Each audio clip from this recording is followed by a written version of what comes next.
A'udzu billahi minasyaitonir rajim. Bismillahirrahmanirrahim. Assalamualaikum warahmatullahi wabarakatuh.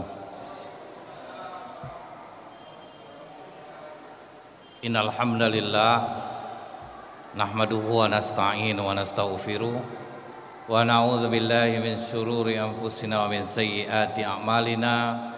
May yahdihillahu fala mudhillalah wa may yudlil fala hadiyalah. Asyhadu an la ilaha illallah wahdahu la syarikalah wa asyhadu anna Muhammadan abduhu wa rasuluh. Allahumma shalli wa sallim wa barik ala hadzal nabiyil karim wa ala alihi wa sahbihi ajmain. Bapak-bapak pengurus masjid yang saya hormati, alim ulama, tokoh masyarakat, cerdik pandai, Bapak Ibu, orang-orang tua yang saya muliakan, yang saya banggakan, Fodamara, Forum Pemuda Masjid Raya, hadirin hadirat yang semoga senantiasa dirahmati oleh Allah. Bersyukur kita kepada Allah dengan mengucapkan alhamdulillahirabbil alamin. Bersolawat kita kepada Rasulullah sallallahu alaihi wasallam dengan ucapan Allahumma shalli ala Muhammad wa ala alihi washabbihi wasallim. Sewaktu terjadi perselisihan antara orang-orang Quraisy, Pak, setelah dipugarnya Ka'bah, timbul perselisihan karena masing-masing suku merasa lebih berhak untuk meletakkan Hajar Aswadnya. Yang suku ini merasa dia berhak, suku ini merasa dia berhak. Jadi memang kadang mendamaikan sesuatu yang masing-masing merasa benar itu sulit sampai hari ini. Sulit. Akhirnya sepakatlah mereka, gini aja lah, siapa yang pertama masuk ke Ka'bah besok pagi, maka akan kita serahkan penyelesaian masalah ini kepada dirinya. Jadi gitu ya caranya lagi, Pak. Udah bingung cara lain nggak ada, akhirnya pakai cara itu. Dan ternyata qadarullah, menjadi ketetapan Allah, yang pertama masuk pagi itu adalah Rasulullah sallallahu alaihi wasallam. Saat itu Rasulullah masih remaja. Begitu masuk, semua suku ini langsung berteriak Al-Amin yang duluan masuk. Jadi diakui sama orang itu dari dulu itu Rasulullah itu adalah seorang yang terpercaya. Apapun dipercayakan kepada Rasulullah semua aman. Jadi pengembala kambing jujur. Jadi pedagang dari umur 12 tahun jujur. Jadi memang tidak ada cacat moral Rasulullah dari kecil. Jadi begitu nampak Rasulullah, mereka semua mengatakan Al-Amin. Orang yang dipercaya, kita serahkan masalah kita kepadanya. Nah, diserahkanlah. Begitu tahu bahwa Rasulullah yang disuruh untuk menyelesaikan masalah ini, Rasulullah langsung mengambil kain, kemudian diletakkan batu Hajar Aswad di tengah, masing-masing suku memegang sudut kain tersebut, diangkat bersama-sama, diletakkanlah Hajar Aswad itu di tempatnya, dan semua suku merasa puas dengan cara penyelesaian Rasulullah. Jadi salah satu yang membuat orang bisa menjadi pendamai itu, Pak, dia orang yang jujur. Nah, jadi kalau orang jujur itu terbuka pikirannya dan Allah senang sama dia, dan dia bisa menyelesaikan masalah yang sebetulnya hampir saja berperang suku-suku di Mekah. Jadi udah terkenal Rasulullah itu sebagai orang yang jujur, kemudian memang cerdas, sehingga di usia muda sudah bisa mendamaikan hampir saja yang terjadi perang. Orang-orang di Madinah sudah tahu lebih dahulu. Dari kecil Rasulullah ini dianggap Al-Amin, makanya orang Madinah itu lapang hatinya menerima kehadiran Rasulullah SAW. Bayangkan sedih Rasulullah, Pak, di Mekah dimusuhi orang, Pergi ke Taif berdakwah dilempar orang. Tapi apa hiburan dari Allah? Jin banyak masuk Islam. Di Wadin Naklah namanya. Ada nama daerah Wadin Naklah. Disitulah Rasulullah membaca Al-Quran dan serombongan jin mendengarnya, jin masuk Islam. Jadi Allah hibur hati Rasulullah. Manusia tidak mau menjawab seruanmu, jin yang mau. Kemudian apalagi hiburan dari Rasulullah, dari Allah? Datang utusan dari Madinah. Begitu Rasul dakwahkan, pertama jumlahnya 12 orang. Tahun depan datang 73 orang. Nama Rasulullah sudah viral di Madinah. Merindukan orang itu kehadiran Rasulullah SAW. Jadi kadang Allah ini ngasih cobaan untuk kita, tapi nanti Allah akan kasih hiburan untuk kita. Rasulullah di Mekah tidak dipakai orang, di Madinah ditunggu orang. Begitu juga sampai sekarang, kadang di tempat kita sendiri kita tidak diacuhkan sama orang, di luar kita dihargai orang. Jadi jangan pernah berkecil hati. Selama kita di jalan kebenaran, akan diutus pula oleh Allah orang-orang yang bisa mendukung kita dalam kebenaran tersebut. Asal jangan kita putus asa. Itulah yang membuat Rasulullah semangat. Kemudian apa yang ditunggu oleh orang Madinah? Kami ratusan tahun berkelahi Rasulullah. Suku Aus dan Khazraj itu tidak pernah damai.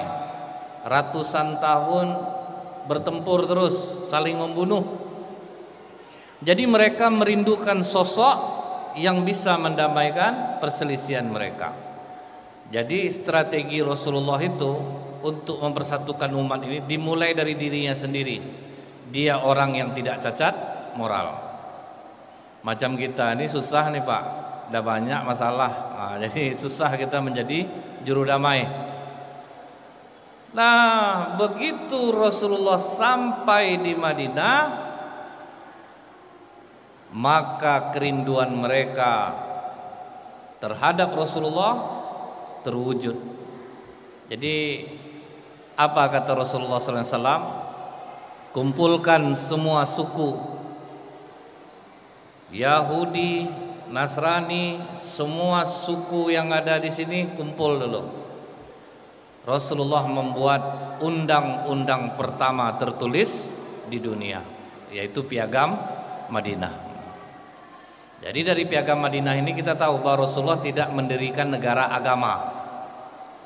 Kan datang orang bilang kita harus berasal menjadi negara Islam, nggak bisa. Rasulullah sendiri tidak mendirikan negara agama. Di Piagam Madinah itu terlihat jelas.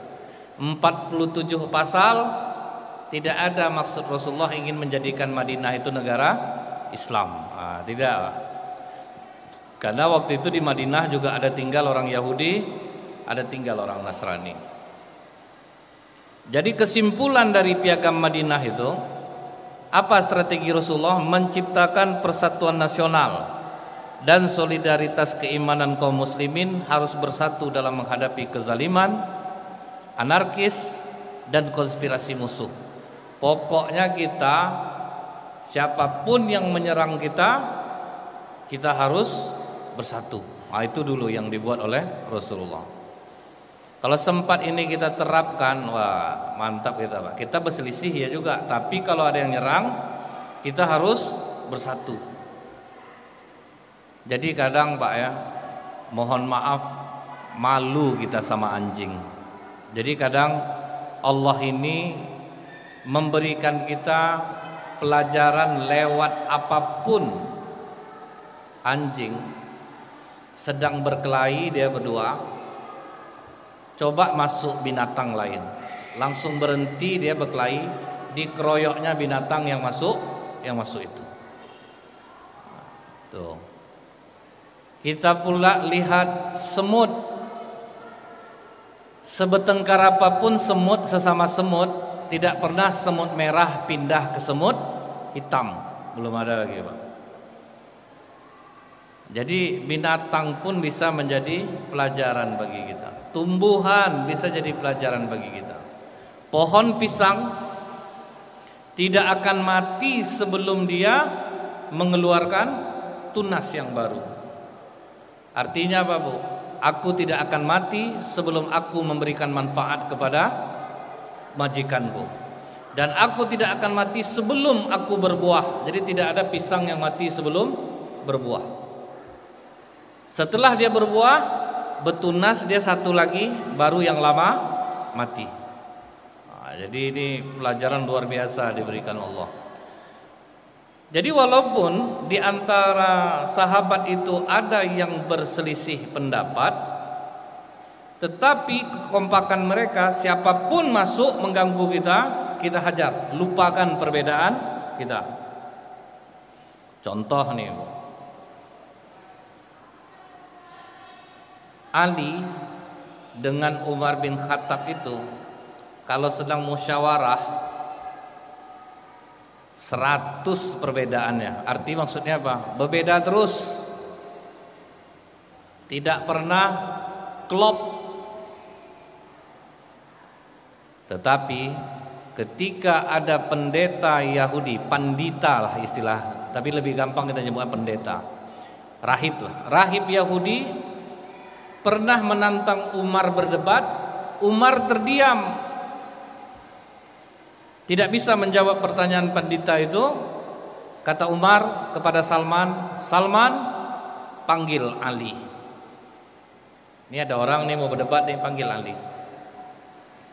Apa kata Salman? Ali, khalifah sedang membutuhkan dirimu. Ada 3 orang pendeta berdebat dengannya dan Umar tidak bisa menjawabnya. Ali langsung mengambil selempangnya, jalan menuju Umar bin Khattab, dihadapinya 3 pendeta itu. Kalau kita tuh, matilah. Itulah sok-sok juga, sok berdebat sama aku. Datang orang tua, kita macam itu. Jadi prinsipnya boleh kita berbeda pendapat, boleh kita kadang macam orang bertengkar, tapi ketika lain masuk mengganggu, jangan biarkan dia merusak kita. Nah, ini kesimpulan dari Piagam Madinah yang pertama. Kemudian tidak ada orang muslim yang boleh berdamai dengan musuh di saat perang tanpa persetujuan kaum muslimin yang lain. Jadi kalau kita mau berdamai harus sepakat semua kaum muslimin. Tidak bisa main sendiri-sendiri. Pokoknya kalau sah sepakat semuanya damai, kita damai. Tidak bisa kita mengambil keputusan sendiri. Kita udahlah damai aja sama mereka, main sendiri-sendiri aja kita. Ini family kita, ini saudara kita. Tidak boleh. Harus sepakat semua kaum muslimin. Contoh, menantu Rasulullah agamanya waktu itu masih jahiliyah. Anak Rasulullah sudah ikut agama ayahnya, muslim. Begitu sudah dipisahkan, Abul As, suami Zainab ini, dia masih tetap kekeh dengan kejahiliahannya. Cuman dia bilang, aku sangat sayang kepada Zainab. Waktu dia membawa barang dagangan orang-orang Quraisy, tertangkaplah dia dengan pasukan muslim. Dia tertangkap oleh pasukan muslim, kemudian dia minta perlindungan dengan Zainab. Maka ketika Rasulullah pergi melihat tawanan, nampak dia menantu dia, dan ada kalung Ummul Mukminin Khadijah yang diberikan kepada Zainab, digunakan Zainab untuk menebus suaminya. Dia sudah cerai, tetapi Zainab sayang kepada suaminya, kalung ibunya yang dia kasih. Rasulullah ingat, tidak ada boleh berdamai kalau bukan keputusan semua kaum muslimin. Rasulullah fair, terserah kepada kalian, mau kalian apakan dia. Mau kalian ambil kalung itu silahkan, mau kalian bebaskan silahkan. Kan Rasulullah yang mengatakan tidak boleh damai gitu aja, damai harus persetujuan kaum muslimin. Kena di Rasulullah sendiri, Rasulullah buktikan, terserahlah mau kalian apakan nih. Akhirnya sahabat sepakat, kami bebaskan saja dia Rasulullah. Kami kembalikan semua barang dagangannya. Dikembalikanlah semua barang dagangannya. Pulang. Ternyata apa yang dilakukan oleh Abul As, begitu sampai di Mekah langsung diumumkannya, wahai orang Quraisy, dagangan kalian aku kembalikan, tidak ada yang kurang. Ini keuntungan kalian, karena mulai saat ini aku akan kembali ke Madinah, aku menyatakan diri masuk Islam. Jadi walaupun Rasulullah itu seorang Rasul, tidak ada dibisikkannya ke sahabat, kalian tengok lah mau ditangkap tuh, itu mantan menantu aku tuh, lepaskanlah. Tidak ada, terserah kalian mau kalian apakan, dia terserah. Suhail bin Ammar tertangkap. Suhail bin Ammar itu kan termasuk masih family Rasulullah, dirantai sama orang Madinah.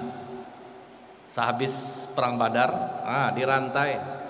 Sedih Rasulullah mendengar sebetulnya tangisan Suhail bin Ammar. Tapi dia ingat tidak boleh berdamai kecuali kesepakatan kaum muslimin. Akhirnya Umar ngerti Rasulullah sedih, familinya terikat rantai dan menjerit. Akhirnya kata Umar, ya Rasulullah, sudah aku katakan kepada mereka, tolong longgarkan ikatannya. Baru agak tenang hati Rasulullah. Tapi Rasulullah nggak mau, dia udah memang itu perjanjian kita. Jadi sebetulnya kalau sempat Fodamarani bikin seperti itu, bikin perjanjian, itu keren tuh. Buatlah seperti ini, kembangkan sendiri, buat perjanjian. Jadi kita itu boleh kita berbeda, tapi ingat jangan sampai kita dirusak musuh atau cerita kita yang di dalam ini sampai keluar. Gitu tuh kan. Ini kejadian sini situ sampai, tahu mana sampai ya. Itu bagusnya undang-undang yang dibawa oleh Rasulullah. Kemudian semua kelompok yang ikut berperang akan mendapat giliran bertempur secara berurutan. Jadi suatu kelompok tidak akan dipaksa berperang 2 kali berturut-turut. Pakai sip. Ini suku ini maju dulu. Nanti udah selesai, suku Khazraj lagi, Bani Qainuqa, Bani Quraidah, orang Yahudi pun ikut. Tuh. Orang Yahudi ikut mempertahankan Madinah. Jadi Rasulullah itu, dari Rasulullah inilah orang belajar strategi kapan bergantian perang itu. Pada masa Khalifah Umar bin Khattab, Pak, ada terdengar oleh Umar istri menangis di malam hari karena sudah 6 bulan suaminya pergi perang. Sejak itulah ditetapkan orang perang 6 bulan sekali pulang, ganti dengan pasukan lain. Itu Islam duluan tuh yang tetapkan seperti itu, sekali 6 bulan pulang. Jadi tidak berturut-turut. Kalau berturut-turut kan kacau juga, gimana mau konsen perang, ingat anak, ingat istri kan. Apalagi sekarang bisa fikol pula, nampak muka anak menderu-deru jantung nih dibuatnya. Datanglah istri kan, papa aku rindu, ada kacau. Nembak musuh rasa-rasa muka istri, enggak tega ada jadinya kan. Dia udah galau, udah lama mau ditembak, macam-macam istrinya baki-baki bar rambutnya itu kan. Akhirnya dia yang kena tembak duluan dia. Kemudian lagi hak masing-masing individu berkaitan dengan kewajiban terhadap Allah semua sama dan tidak ada perbedaan. Jadi kalau untuk kewajiban kepada Allah, masing-masing kita bertanggung jawab sendiri. Jadi siapa yang nakal, contohnya Kuzman itu syahid di perang Uhud tapi masuk neraka. Jadi kata sahabat, Kuzman syahid, kata Rasulullah, tidak. Dia telah menyembunyikan harta rampasan perang ke dalam bajunya, mencuri. Tidak jadi dia syahid. Jadi memang hati-hati juga kita nih, karena kalau ujian sama duit nih pas pula kita butuh, itu payah tuh. Hilang kesolehan dibuatnya, hilang kesolehan. Jadi nih kata Rasulullah, kewajiban kepada Allah sama. Nah barulah bila muncul perselisihan di antara kaum muslimin, maka Nabi sallallahu alaihi wasallam adalah pengambil keputusan terakhir. Kalau tidak selesai juga, ketua yang memutuskan. Tidak bisa lagi membantah. Kalau sudah kata ketua A, maka harus ikut. Ini terlihat ketika terjadi perbedaan pendapat mengenai tawanan perang Badar. Tawanan perang Badar ada 70 orang. Kata Rasulullah, "Wahai Abu Bakar, apa pendapatmu terhadap 70 orang tawanan ini?" Kata Abu Bakar, "Mereka kan famili kita juga ya Rasulullah. Ekonomi kita sedang kurang di Madinah. Jadi kita minta saja uang tebusan. Kalau yang tinggi kedudukannya kita minta 4.000 dirham. Kalau prajurit biasa kita minta 1.000 dirham." Baik, kata Rasulullah.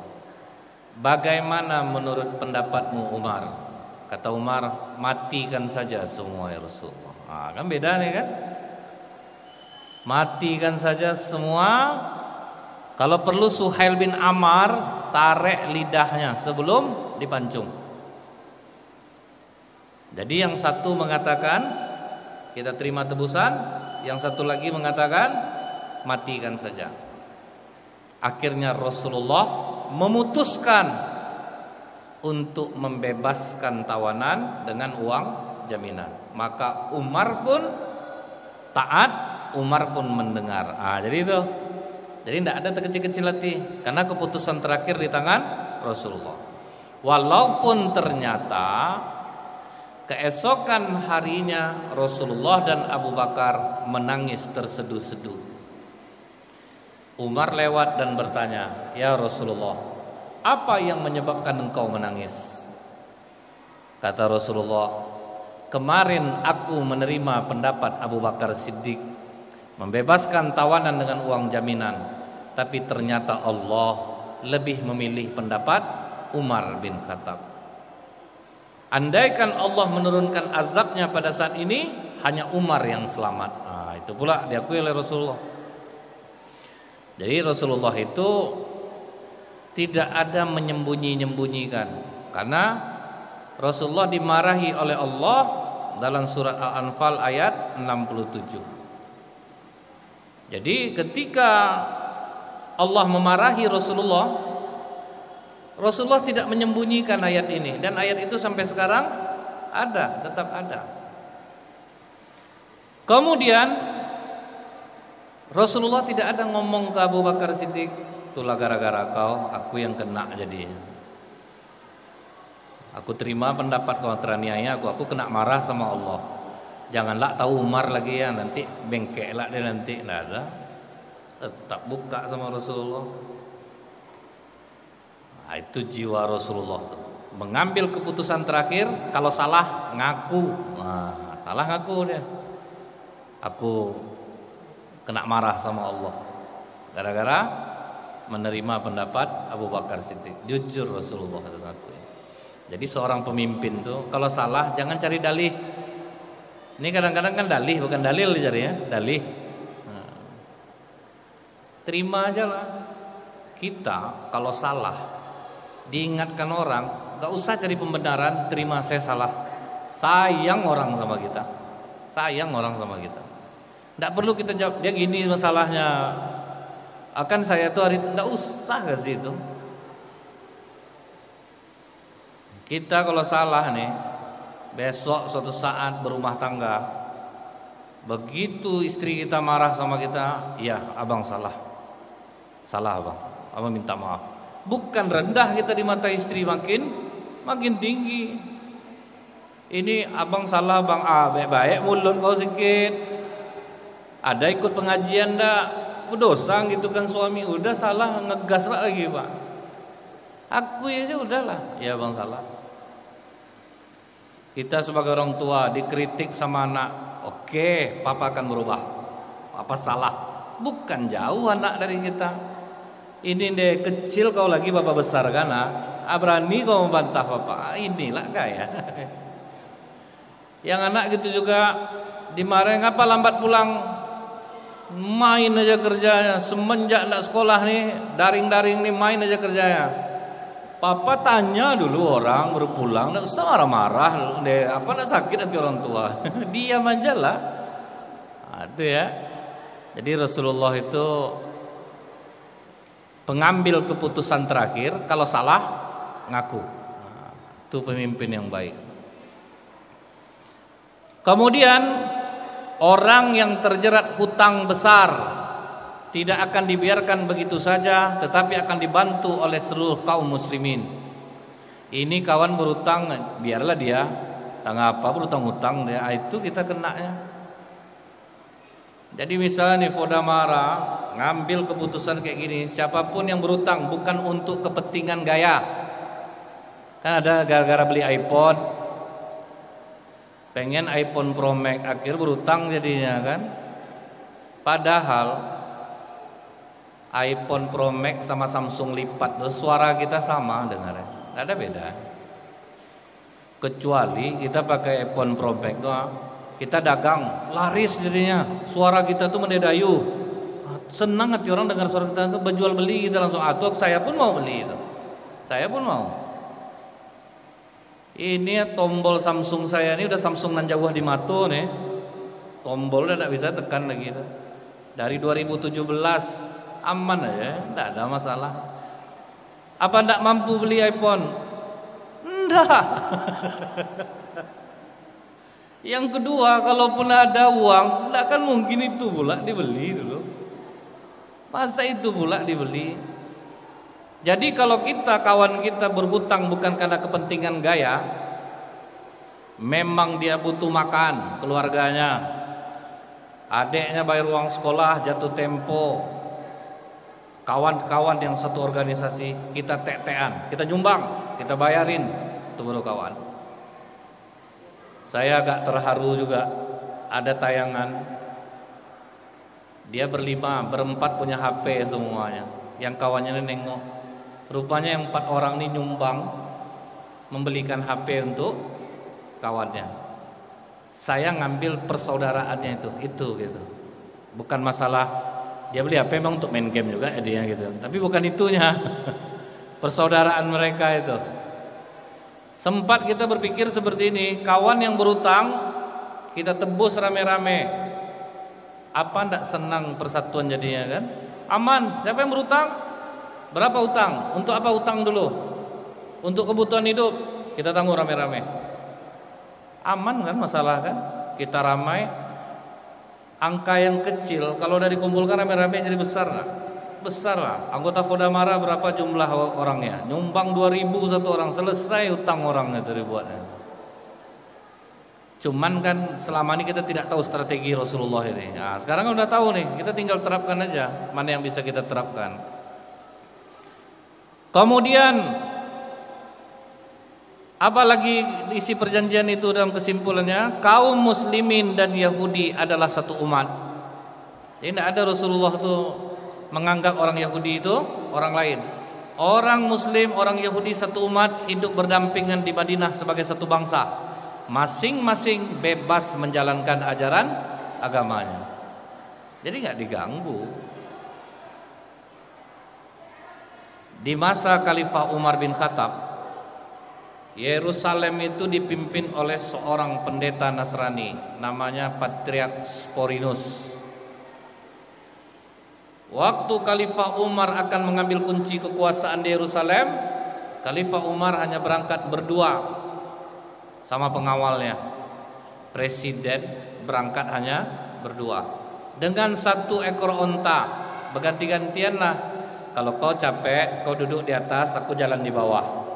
Nanti kalau pula capek, aku duduk di atas, kau jalan di bawah. Di mana coba pemimpin yang seperti ini?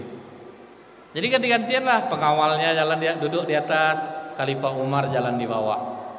Nanti Khalifah Umar, aku capek, Khalifah Umar lah duduk di atas, pengawalnya jalan di bawah. Begitu masuk Yerusalem, pas giliran pengawalnya yang duduk di atas onta itu. Disambutlah sama orang Yerusalem, selamat datang Khalifah. Kata Pengawalnya, enggak saya yang khalifah, tuh yang jalan di bawah. Tambah terkejut orang melihat anak didik Rasulullah tiba itu, begitulah jiwanya Khalifah Umar itu. Anak didik Rasulullah.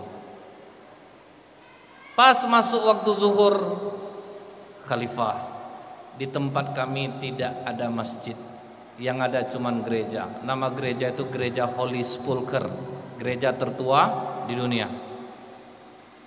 Silahkan sholat di gereja kami. Apakah Khalifah Umar menolak? Tidak. Masuk ke dalam. Pas Khalifah Umar mau sholat, langsung Khalifah Umar terdiam dan melemparkan batu dari dalam gereja itu keluar. Di mana batu itu jatuh, di situ Khalifah Umar sholat. Setelah kejadian, apa kata pendeta Patriark Sporhinus? Maaf Khalifah, apakah kurang suci gereja kami sehingga kau tidak mau sholat di dalamnya? Kata Khalifah Umar, tidak Pak Pendeta, aku takut kalau aku sholat di dalam gereja ini, umat Islam di masa yang akan datang, dia tidak tahu tentang hal ini, mereka akan hancurkan gereja ini dijadikan masjid. Aku tidak mau itu terjadi. Jadi Pak Pendeta jangan tersinggung.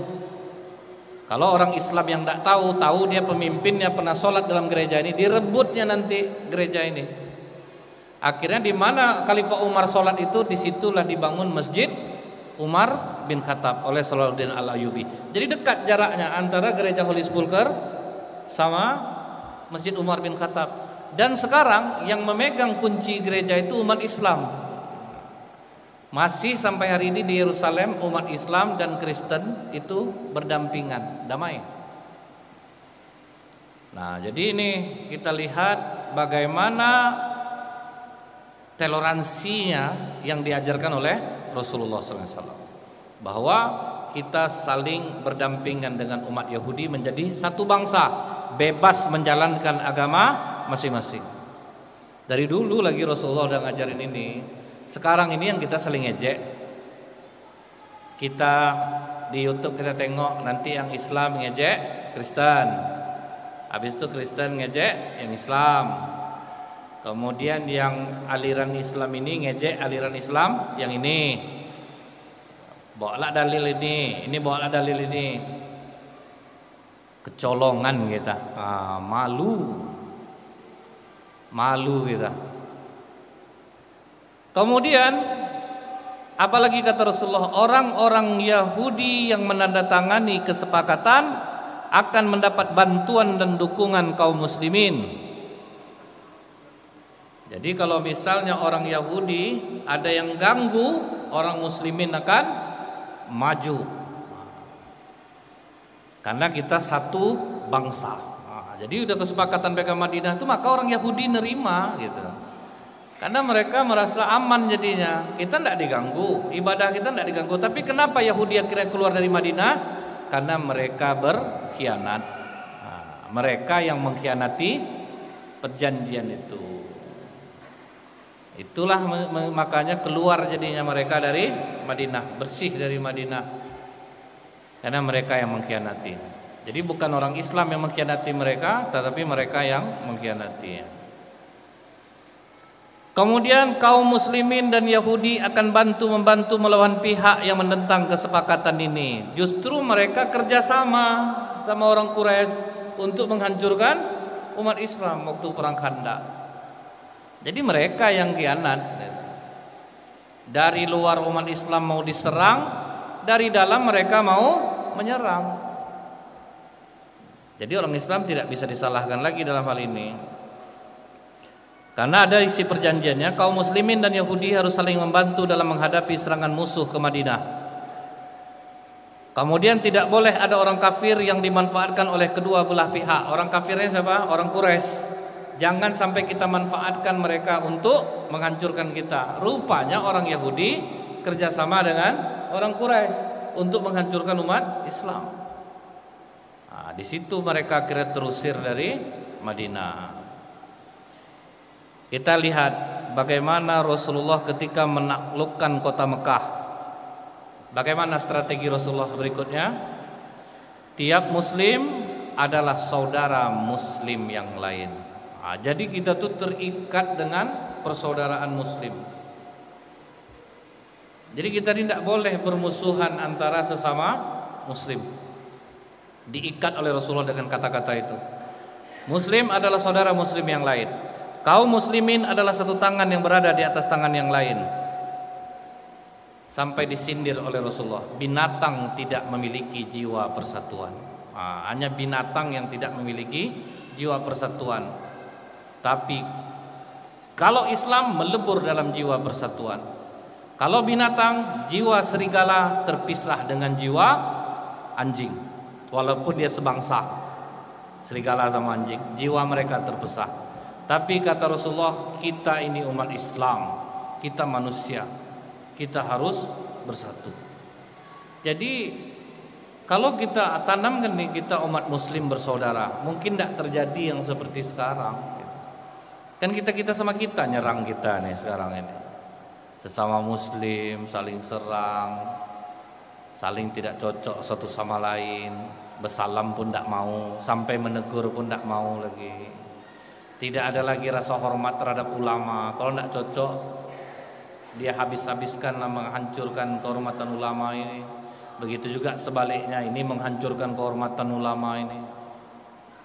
Itu yang terjadi sekarang. Kalau ingat lagi strategi Rasulullah ini, muslim bersaudara. Mungkin kita ingat ketika ada orang yang akan dihukum mati, sementara harta anak yatim ada bersamanya yang belum dia berikan di daerahnya. Dia minta izin dengan Khalifah Umar, aku terima hukuman mati ini Khalifah, tapi ada uang anak yatim bersamaku yang belum aku berikan. Bolehkah aku kembali dulu ke desaku? Kata Khalifah Umar, tidak bisa, kecuali ada orang yang menjaminkan dirinya untukmu, yang jika engkau tidak kembali, dia yang dipancung. Siapa yang berdiri? Abu Dzar Al-Ghifari. Langsung Abu Dzar berdiri, Khalifah, aku jaminkan diriku untuknya, bila dia tidak kembali, pancung aku. Dasar nak persaudaraan orang muslim, Pak. Kata anak ini, terima kasih paman, pergilah kau nak, pulanglah. Pergi anak itu. Rupa sampai 3 hari tidak kembali. Hukuman akan dijatuhkan karena pihak penuntut keluarga korban mengatakan, kami tidak peduli Khalifah, yang jelas nyawa ayah kami yang melayang harus ada yang menebusnya, dan paman Abu Dzar yang menjamin dirinya. Abu Dzar langsung maju untuk dipancung. Begitu detik-detik pemancingan mau terjadi, berlari dari jauh anak itu.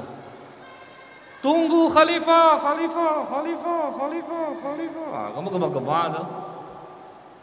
Aku sudah datang. Aku tidak akan mengingkari janji yang telah aku buat. Terkejut orang semua.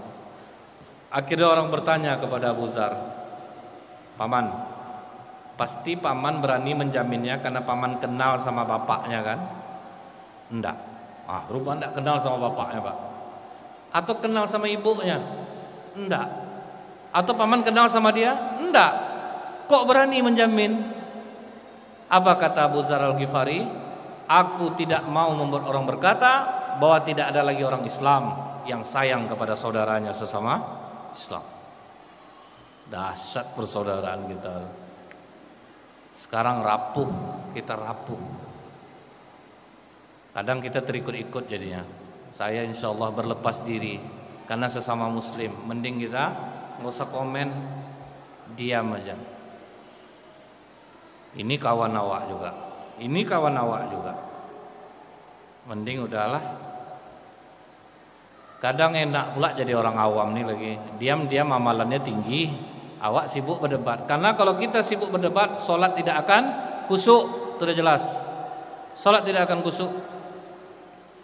Rasulullah sampai mengatakan, tinggalkan perdebatan sekalipun kalian dalam keadaan benar, maka kalian akan mendapatkan rumah di halaman surga. Saking supaya kita itu tidak saling berdebat. Cuman sekarang ini kadang memang diperlukan debat itu. Ada yang santun, ada yang tidak. Nah yang tidak ini kadang kita sesama muslim akhirnya saling maki jadinya kan nanti kan. Itu yang ngeri itu. Memang debat itu diperlukan, tapi debat ilmiah, saling santun. Kalau santun bagus. Kalau di YouTube saya lihat tuh yang santun berdebat, kalau Islam sama Kristen Yonatan Nandar. Itu santun dia berdebat.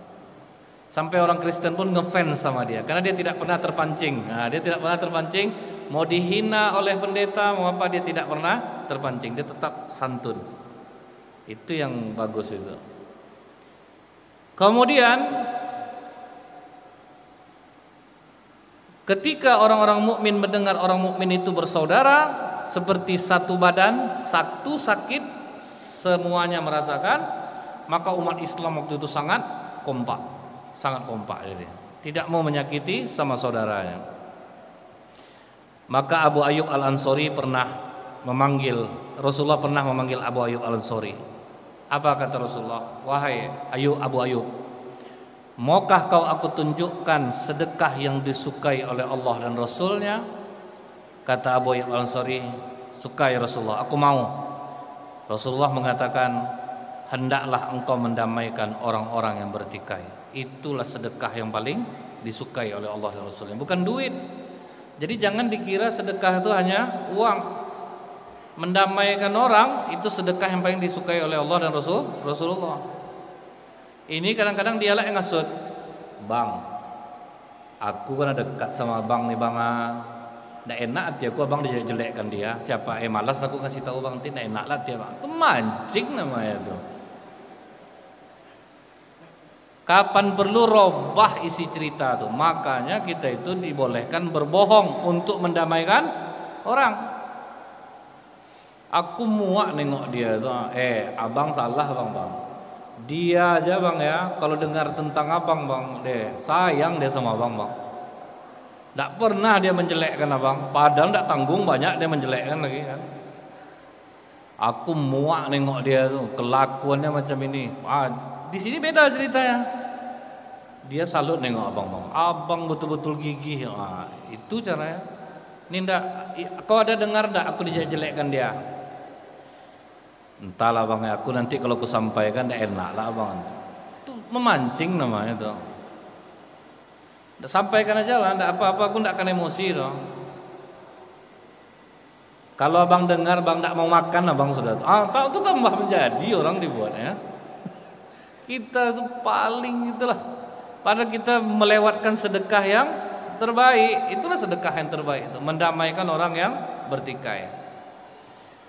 Tapi kalau tidak ada titik temu, bagaimana? Serahkan kepada ketua untuk memutuskannya. Ini merasa benar, maka ketualah yang memutuskannya. Makanya itulah kita jalan bertiga, satu harus diangkat menjadi pemimpin. Bertiga aja, satu harus jadi pemimpin. Jadi kalau tidak bisa bertikai lagi, keputusan terakhir dengan ketuanya. Dan harus legowo menerimanya. Itu yang bagus itu. Jadi ketika Rasulullah ditanya tentang pentingnya persaudaraan, apa kata Rasulullah? Ganjaran bagi orang yang berusaha menciptakan perdamaian di tengah manusia sama seperti orang yang berjihad di jalan Allah. Kita berusaha mendamaikan orang, besar perannya. Makanya menjadi orang suka mediasi itu tuh luar biasa. Polisi mendamaikan orang, besar pahalanya. Sama dengan pahala jihad fisabilillah.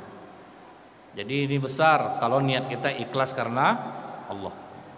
Jadi kita tidak memihak dengan satu-satu ini, dengarkan, kemudian kita berusaha untuk membuat mereka ada titik temu, pahalanya jihad fisabilillah. Nah, kita lihat lagi bagaimana persaudaraan antara yang strategi persaudaraan yang dibuat oleh Rasulullah. Ini tergambar di dalam surat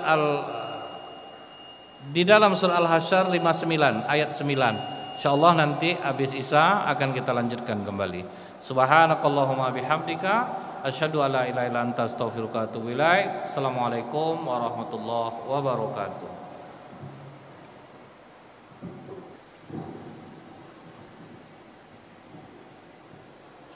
A'udzubillahi minasyaitonirrajim. Bismillahirrahmanirrahim. Assalamualaikum warahmatullahi wabarakatuh.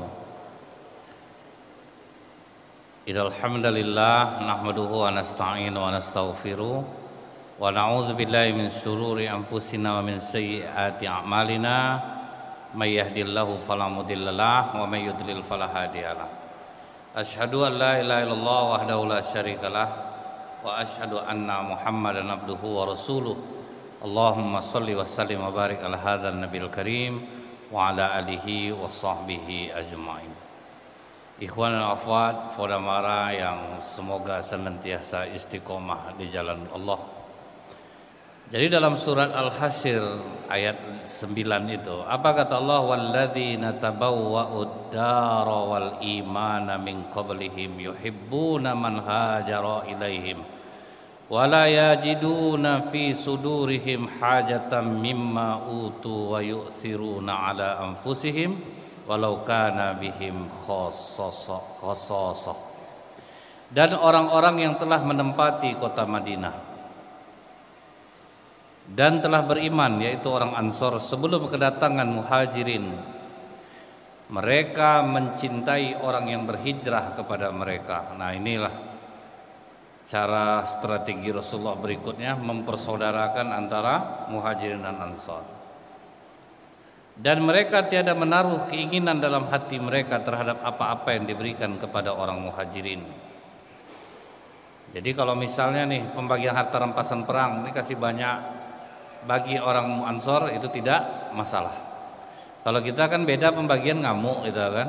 Awak yang pergi, dia yang dapat, dia dapat juga. Jadi sebetulnya jangan sampai gara-gara perkara dunia kita pecah. Duit bisa dicari, saudara ini yang susah.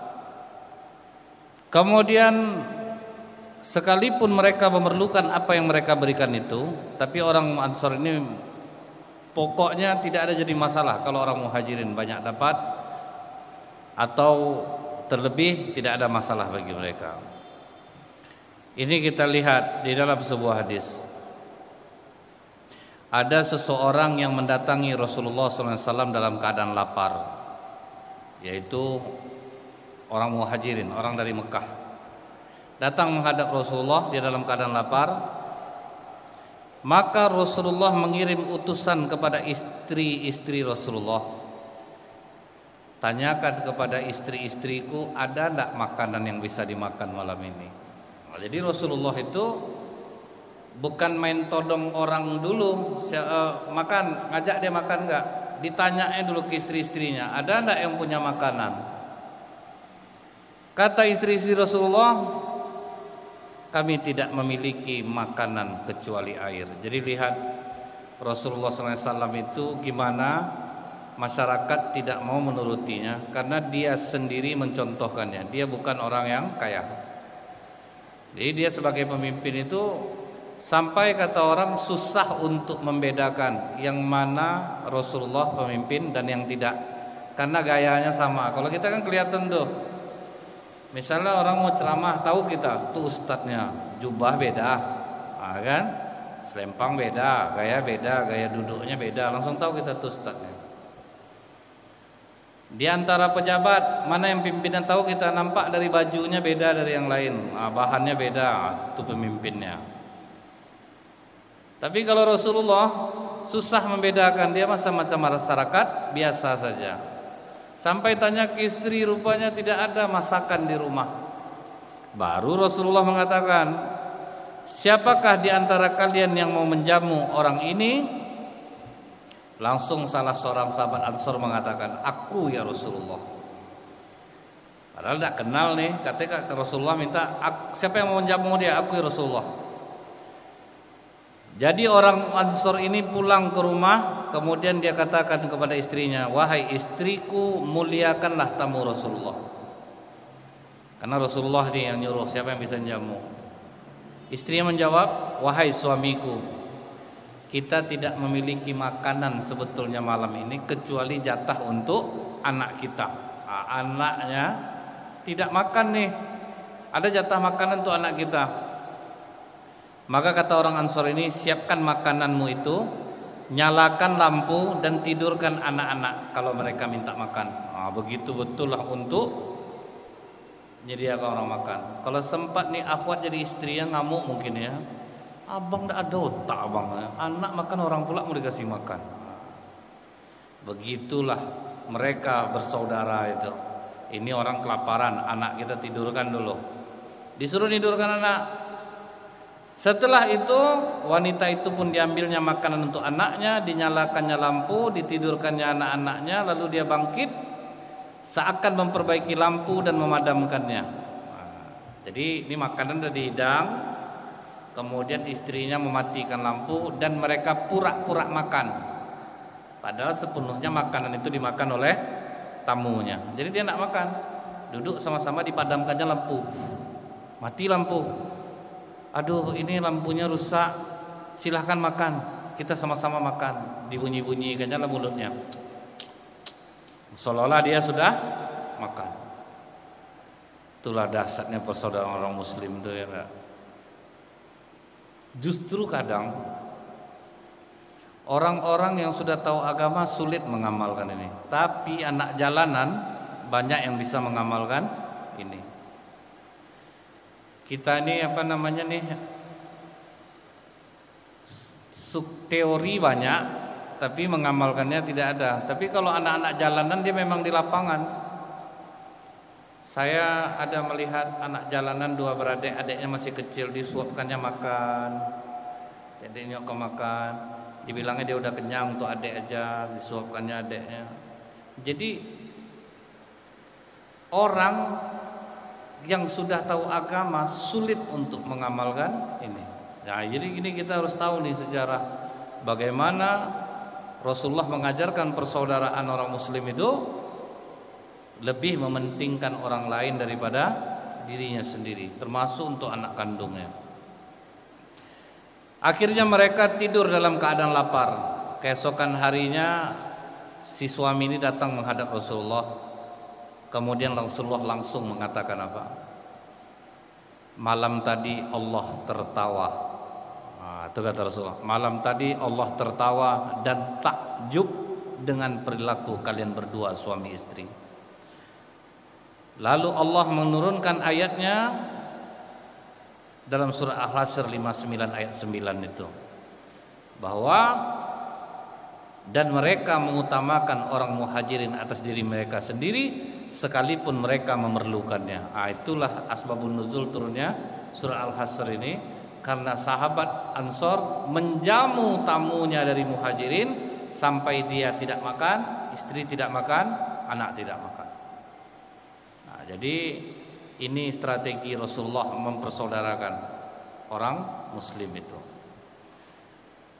Kemudian Rasulullah melenyapkan rasisme dan fanatisme kesukuan.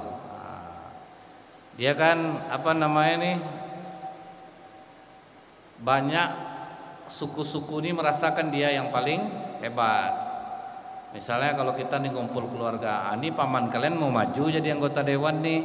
Nah, kapan lagi orang kampung kita mau naik? Akan sering seperti itu kan? Rasulullah menghapuskan yang seperti ini gitu. Jangan sampai kita fanatisme kesukuan.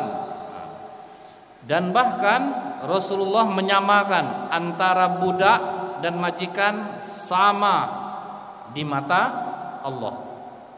Yang membedakan kita apa? Ketakwaan kita kepada Allah. Dihapus, tidak ada perbudakan lagi. Sama aja budak sama Tuhan sama aja. Yang membedakan kita siapa yang paling takwa kepada Allah. Nah, di dalam surah Al-Baqarah 177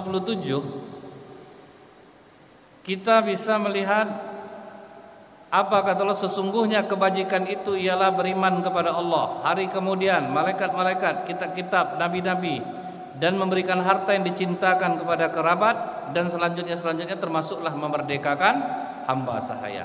Jadi dihapus oleh Rasulullah perbudakan. Jangan saling membanggakan suku. Aku nih suku ini belum tahu kalian ya.